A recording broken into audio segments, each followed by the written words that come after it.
Proverbs 25:25 paints a picture we can all feel in our bones. It says, "As cold waters to a thirsty soul, so is good news from a far country.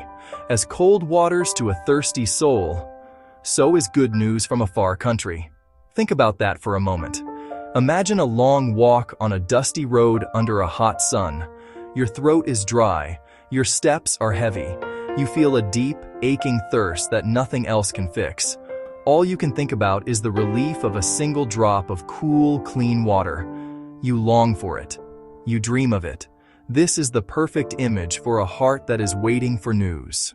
The waiting is a kind of thirst. Let me introduce you to Maria.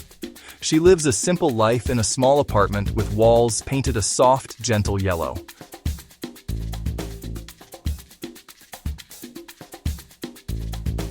She works long, tiring hours as a cleaner in a downtown office building.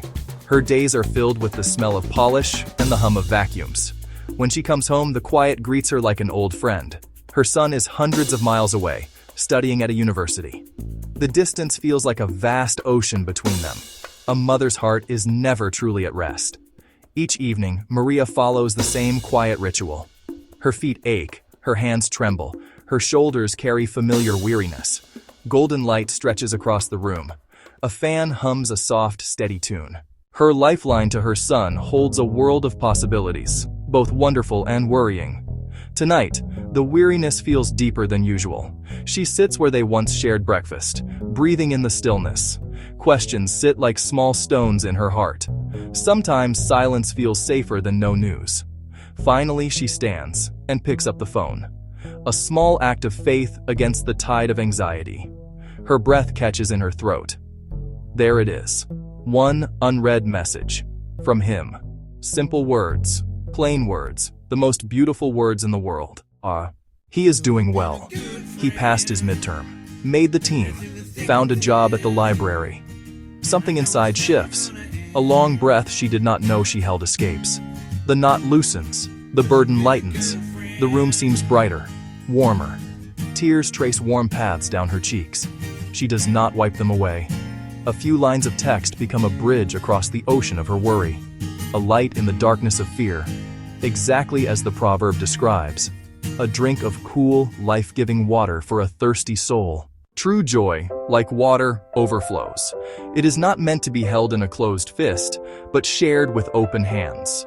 He's okay. He's doing so well. Maria's news becomes her sister's news. I got a message from my boy. He made the soccer team. That's wonderful news, Maria, just wonderful. Good news travels heart to heart, creating a chain reaction of hope and happiness.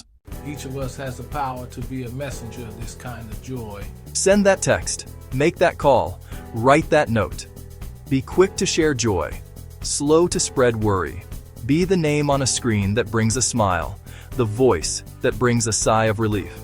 In a dry and weary world, be the good news from a far country, as Proverbs 25:25 reminds us, like cold water to a weary soul is good news from a distant land. If this message refreshed your spirit today, I want you to do 3 simple things. First, like this video so more people can receive this living water of encouragement. Second, subscribe to Biblical Solutions and turn on your notifications so you never miss a word meant to strengthen your faith. And third, share this message with someone who may be weary right now. You never know whose soul needs that refreshing word. Thank you for spending this time with me.